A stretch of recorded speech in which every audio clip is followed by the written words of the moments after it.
की अगर बात की जाए तो केंद्र में तो नितिन गडकरी जी काम कर ही रहे हैं। यूपी में किस तरीके से आप देख रहे हैं अब इस बजट के स्वीकृति होने के बाद आगे किस तरीके से चीजों को लेके जाएंगे, खास तौर पे अगर सड़क सुरक्षा की बात की जाए और परिवहन विभाग की भी बात की जाए? देखिए, उत्तर प्रदेश इस समय देश के सबसे बड़ा एक्सप्रेसवे वाला प्रदेश है। 13 एक्सप्रेसवे उत्तर प्रदेश में कार्यरत है और जब एक्सप्रेसवे बना तो आवागमन के साधन भी तेजी से बढ़ा है और इसलिए हम लोगों के परिवहन व्यवस्था को भी हम लोगों ने बढ़ाया। जब मैं मंत्री बना था उस समय हमारे पास 8,500 बसें थी और आज जो मैं कह सकता हूं कि आज 14,500 बसें हमारी हैं।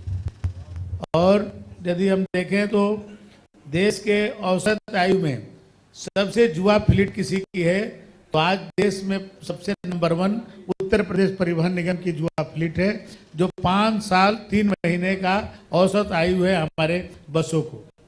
पहले आप लोग भी कब दिखाते थे कि डगामार और, लेकिन अब हमारे कोई बसों को आप खटारा नहीं दिखा सकते हैं। आपके पास कैमरा है और हमारे 14,500 बसों को कहीं से आप दिखा करके देखिए कि कहीं खटारा बस चल रही है उत्तर प्रदेश में। लेकिन तो मंत्री जी कोई बसों को आप खटारा नहीं दिखा सकते हैं। आपके पास कैमरा है और हमारे 14,500 बसों को कहीं से आप दिखा करके देखिए कि कहीं खटारा बस चल रही है उत्तर प्रदेश में। लेकिन मंत्री जी अखिलेश यादव पता नहीं क्यों आपकी बसों की फोटो तलाशते रहते हैं, कहीं अब नहीं मिल रहा है, कहीं... अब नहीं मिल रहा है और तलाशने पर भी अब उनको नहीं मिल रहा है। पहले कुछ पुराने फोटो डालते थे, वो पुराने फोटो डालते थे जो कोई वर्कशॉप से निकलती थी, लेकिन अब वो भी नहीं मिलता है। आप देखिए पिछले 1-1.5-2 साल से कोई ऐसा उनका वीडियो नहीं आया होगा जो हमारे बसों के बारे में हो। पहले बहुत आता था। तो आपका तो संबंध हर एक दल में है। हो सकता है कि आप अपने विभाग को लेकर बात कर लिए हो। नहीं, देखिए संबंध होना अलग बात है, लेकिन विपक्ष पक्ष अलग बात है। भाई हम लोग तो भाई नेता हैं तो नेता तो भाई नेताओं की भी तो एक जाति है ना। जैसे सभी लोगों की जाति है तो नेताओं की भी एक जाति है, तो सब एक दूसरे से तो मिलते ही रहते हैं। भले ही वहाँ सदन में विरोध करते हैं, सामने विरोध करते हैं, फिर अब बताए मैं तो जिसको हराया चुनाव वही हम साथ साथ घूमते हैं। हाँ, ये बड़ी बात है। ये सबसे अधिक चर्चा की बात है कि जिसके साथ आपकी आमने सामने की लड़ाई रही, पता नहीं कौन सी आपने बूटी दिया या बूटी लिया, क्यों आपके साथ है। हम लोग दोनों लोग साथ घूम करके और बलिया का विकास करते हैं हम लोग, कि हम लोग दोनों भाई एक करके हम लोग 2 थे, अब 2 एक करके अब हम लोग 11 हो गए हैं, ताकत बढ़ गई है। आपके विभाग को लेके लगातार जिस तरीके से, सही बात है कि आपके आने के बाद विकास हुआ विभाग में, जो बजट मिला, जिस तरीके से अंतर्राष्ट्रीय बस अड्डा बन रहा है, जहां से आपके मामा जी लगातार 5 बार विधायक रहे, जहां आपका विधानसभा क्षेत्र है, लगता नहीं कि और कुछ बजट आपके हिस्से में होना चाहिए? क्योंकि लोगों की नजर आपके विभाग पे बनी रहती है, सबके पास अपनी गाड़ी नहीं होती है, तो पूरा परिवहन ट्रांसपोर्टिंग को इतना बजट कभी नहीं मिला है।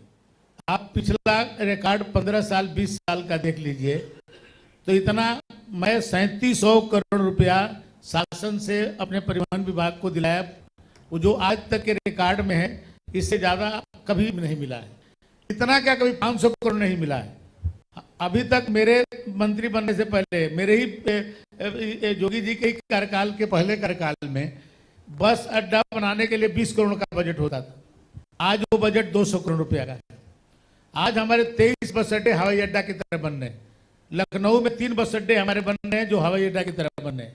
लखनऊ के गोमती नगर में जो रेलवे स्टेशन के सामने जो मेरा बस अड्डा बन रहा है 1,000 करोड़ रुपया का बन रहा है, बनना शुरू हो गया, आप देख सकते हैं।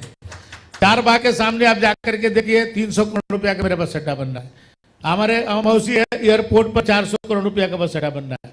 कभी आप सोच सकते थे कि भाई उत्तर प्रदेश परिवहन निगम का इतनी अच्छी बस अड्डा बन सकता था? आज आपके बलिया में हमारे 100 करोड़ का बस अड्डा बन रहा है, 49 करोड़ रुपया उसका रिलीज हो चुका है। तो आज पूरे प्रदेश में हर जनपद में एक बस अड्डा मेरा ऐसा होगा जो हवाई अड्डा की तरह होगा, जहां पर अच्छे लाउंज होंगे, महिलाओं को बैठने के लिए अलग व्यवस्था होगी, रेस्टोरेंट होगा, होटल होगा, मॉल होगा, सभी होगा उसके नीचे, क्योंकि बस हमारी नीचे चलेगी और ऊपर में सब होटल और मॉल होगा। कोई हमारे बस से जाएगा तो उसको कहीं कुछ खरीदारी भी करना होगा, तो कहीं उसको बाहर नहीं जाना होगा। उसको कहीं रुकने का मन करेगा तो वहीं पर रुक सकता है। तो इस तरह की व्यवस्था हम लोगों ने बनाया है और अभी तक 23 बस अड्डा शुरू हो चुका है और 2 एक अतिरिक्त बस अड्डा हम बना रहे हैं, बलिया में, एक शाहजहांपुर में। ये मिलाकर के 25 बस अड्डा और 54 बस अड्डे का टेंडर अभी मैंने 10-15 दिन के अंदर ही टेंडर आ जाएगा। और भी हमारे जो बस अड्डे, अभी हमारे चंदौली में बस अड्डा नहीं था, जितने दिन से जिला बना था, वहां 30 करोड़ में बस अड्डा बना रहा हूं। 15 दिन के अंदर ही टेंडर आ जाएगा। और भी हमारे जो बस अड्डे, अभी हमारे चंदौली में बस अड्डा नहीं था, जितने दिन से जिला बना था, वहां 30 करोड़ में बस अड्डा बना रहा हूं। आपके संत कबीर नगर में अभी तो इतने दिन जिला बन गया था, बस अड्डा नहीं था, वहां पर जो है 30 करोड़ रुपया में बस अड्डा बना रहा हूं। आपके सहारनपुर में बस अड्डा नहीं था, जमीन नहीं थी, 35 करोड़ रुपया से जमीन खरीद करके बस अड्डा बना रहा हूं। ये क्या कभी परिवहन निगम में कभी हुआ है क्या? हमारी सभी बसों में जीपीएस लगा हुआ है। हमारे बसों को आप जो है ऑनलाइन देख सकते हैं कि हमारी बसें अभी कहाँ पर है। कोई व्यक्ति यदि घर से कुछ निकलता है तो उसके घर वाले जान सकते हैं कि अभी बस कहाँ पर है। हमारे जो परिवार वाले कब तक घर पहुँच सकते हैं वो आपको जानकारी प्राप्त कर सकता है। सभी बसों में पैनिक बटन लगा रखे हैं, वही हमारी जीरो से उसको जोड़ रखे हैं और हमारे विभाग के लोग वहाँ पर तुरंत पहुँचेंगे। इस तरह का आज हमारे परिवहन निगम की व्यवस्था हुई है। इमरान मसूद है कांग्रेस के नेता, चूंकि आपसे सियासी सवाल, आपका विभाग को लगातार हम लोग देख रहे हैं। इमरान मसूद हैं, कांग्रेस के सांसद हैं, सहारनपुर से चुनाव जीत के आते हैं। उन्होंने एक बात बोली, उन्होंने कहा कि अगर बसपा बहन जी हमारे साथ आ जाती है, उन्होंने 2-3 नामों को काउंट कराया, कहा कि जब ये लोग हमारे साथ आ जाएंगे तो भारतीय जनता पार्टी को 14 साल नहीं 28 साल को हम वनवास में भेज देंगे। चूंकि अब ज्वाइनिंग कमेटी में रहे, भारतीय जनता पार्टी की सरकार नहीं थी, तो आपकी जिम्मेदारी थी छोटे छोटे दलों को लेके आना, छोटे छोटे नेताओं को बड़ा नेता बना देना। तो एक चैलेंज नहीं है, क्योंकि आप संगठन की भी पॉलिटिक्स किए हैं, सरकार में भी है। तो इमरान बसपा अगर कांग्रेस के साथ जाती है तो कितना बड़ा चैलेंज होगा? सियासत में तो कुछ भी संभव है। देखिए, ये वो लोग समझें जो मुसलमान को एक वोट बैंक समझते हैं। भारतीय जनता पार्टी कभी किसी मजहब और किसी जाति को वोट बैंक नहीं समझा। हमारे मोदी जी का नारा है सबका साथ सबका विकास, न किसी का वर्चस्व न किसी की उपेक्षा। इसके आधार पर हमारी पूरा जो है सरकार और संगठन चलता है। और वो लोग बहुत वर्षों तक मुसलमानों को बरगला करके कांग्रेस वोट लेती रही। मुलायम सिंह जी समाजवादी पार्टी के हिंदुओं पर गोली चलवा करके वोट लेते रहे। अब फिर लोग जो है उनको डरा करके वोट लेना चाहते हैं। लेकिन आज आप सोचिए, मोदी जी और योगी जी के जो भी विकास का कार्य है, आप देखें कि सबसे ज्यादा कोई लाभ ले रहा है तो वही समुदाय के लोग ले रहे हैं। आप जैसे आप आयुष्मान जो योजना हमारी है, 5 लाख रुपया तक का कोई भी गरीब यदि बीमार पड़ता है तो हार्ट की बीमारी या किडनी की बीमारी या लिवर की बीमारी उसको होता है, तो 5 लाख रुपया तक उसको जो है आयुष्मान कार्ड से उसको कैशलेस जो है उसका इलाज होता है। और उसमें सबसे बड़ी चीज है कि उसका 6 परिवार होना चाहिए, माने माता पिता और 4 और। ये किससे ज्यादा है? तो कौन ज्यादा इसका लाभ ले रहा है? कभी मजहब के आधार पर कोई मोदी जी कोई कौन ज्यादा इसका लाभ ले रहा है? कभी मजहब के आधार पर कोई मोदी जी कोई अपनी नीति नहीं लागू करते हैं, न योगी जी करते हैं। मोदी जी का एक भी भाषण आप बता दीजिए कि कभी व्यक्ति विशेष, धर्म विशेष, जाति विशेष के बारे में बोले हों। वो बोलते हैं 130 करोड़ हिंदुस्तानियों की बात। यदि देश 130 करोड़ कदम आगे चलेगा तो 130 करोड़ कदम आगे भारत आगे बढ़ जाएगा। जोगी जी कभी भी बताइए कि कभी बोलते हो पूर्वांचल की बात या मध्यांचल की बात या इस जाति की बात या उस जाति की बात, वो 25 करोड़ उत्तर प्रदेश वासियों की बात करते हैं। तब आज उत्तर प्रदेश बढ़ रहा है, तब आज देश बढ़ रहा है। हम लोग विकसित भारत बनाना चाहते हैं, विकसित उत्तर प्रदेश बनाना चाहते हैं, और ये तभी बन पाएगा जो सभी लोग मिल करके बनाएंगे। तो आज लोग विकास के साथ जुड़ना चाहते हैं। अब जो जाति के आधार पर वोट नहीं देना चाहते, अब वो चाहते हैं कि कौन ज्यादा अच्छा विकास कर सकता है, किसके हाथों में देश सुरक्षित है और किसके हाथों में प्रदेश सुरक्षित है। 2017 के पहले का उत्तर प्रदेश और 2017 के बाद का उत्तर प्रदेश आप देखिए तो लोग उसको आकलन कर रहे हैं कि 2017 से पहले यहाँ से पलायन होता था, और 2017 के बाद आज लोग चाइना से अपनी उत्पादन बंद करके आज जो है उत्तर प्रदेश में उत्पादन कर रहे हैं। आज यहाँ जितने लोग बैठे हैं सबसे ज्यादा सैमसंग कंपनी का मोबाइल लिए होंगे, और सैमसंग कंपनी आज चाइना से उत्पादन बंद करके नोएडा में उत्पादन कर रही है, और 1.5 लाख मोबाइल प्रतिदिन जो है उत्पादन कर रही है नोएडा में। आज चाइना की फैक्ट्री बंद हो रही है और उत्तर प्रदेश में फैक्ट्री खुल रही है। ये कानून का राजा स्थापित किए योगी जी, इसलिए हुआ।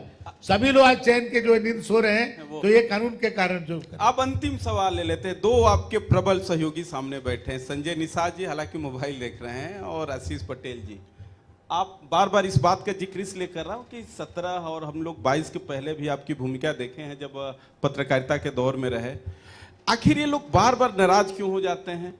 नाराज हो जाते हैं तो कहीं ना कहीं आपके पार्टी के लिए तो चैलेंज होता होगा। लोग मंत्री बनते हैं, चले जाते हैं, क्योंकि आप संगठन की पॉलिटिक्स से आए हैं, तो कोई परमानेंट क्यों नहीं बीच का रास्ता बना देते हैं? तो जहां आप संजय निषाद जी जाए, प्रोटोकॉल सुना माना जाए, जहां आशीष भाई जा रहे हैं इनकी पूरी बात सुनी जाए, तो कहां से ये बीच वाला रास्ता गड़बड़ हो जा रहा है? नाराज कौन होता है? नाराज जो अपना होता है वही नाराज होता है। छूट है दूसरे दलों में क्या है? अब बताइए, कांग्रेस पार्टी आजादी के 75 वर्षों के बाद एक नेता नहीं बना पाई। एक ही परिवार में जो है नेता बनते जा रहे हैं। समाजवादी पार्टी में 1 से लेकर के 24 तक कोई नेता बन सकता है क्या? कोई सपना भी देखेगा तो 24 के बाद देखेगा। 24 तक का रिजर्व है भाई। पूरे उनके खानदान के आप जोड़ लीजिए सभी नेताओं को मिला करके, उसके नीचे ही तो नेता कोई रहेगा। सही बात। ये तो केवल ये भारतीय जनता पार्टी और जो एनडीए गठबंधन है, इसमें लोकतंत्र है कि ये सभी लोग एक सामान्य परिवार से निकल के, चाहे वो संजय निषाद जी हो, चाहे हमारे आशीष पटेल जी हो, तो चाहे वसीम अरुण जी हो, चाहे हम लोग हैं। हम लोग के पिता का नाम कोई जानता है क्या? हम लोग अपने बल पर यहाँ राजनीति में आए हैं, और बाकी लोग जन्म से राजनीति में आते हैं, किस परिवार में पैदा हुए हैं। तो इसलिए ये लोकतंत्र है, इसको आप नाराजगी मत समझिए। बिल्कुल। देखिए दयाशंकर जी, आप यहाँ आपने अपना समय निकाला, तमाम विषयों पे जो है आपने अपनी बात रखी, और किस तरीके से बजट जो है इंफ्रास्ट्रक्चर की तरफ आप आगे चल रहा है उसको लेकर आपने अपनी बात रखी। बहुत शुक्रिया आपका हमारे साथ समय निकालने के लिए, अपना समय देने के लिए। धन्यवाद। और समय जो है हमें फिलहाल अभी इतनी इजाजत देता है। मैं आमंत्रित कर थैंक यू सर। और चेयरमैन साहब को मैं आमंत्रित कर रहा हूं, श्री प्रेम सागर तिवारी जी, और प्रेसिडेंट अमित राज पांडे जी उन्हें सम्मानित करेंगे मोमेंटोज देकर। पांडे जी उन्हें सम्मानित करेंगे मोमेंटोज देकर।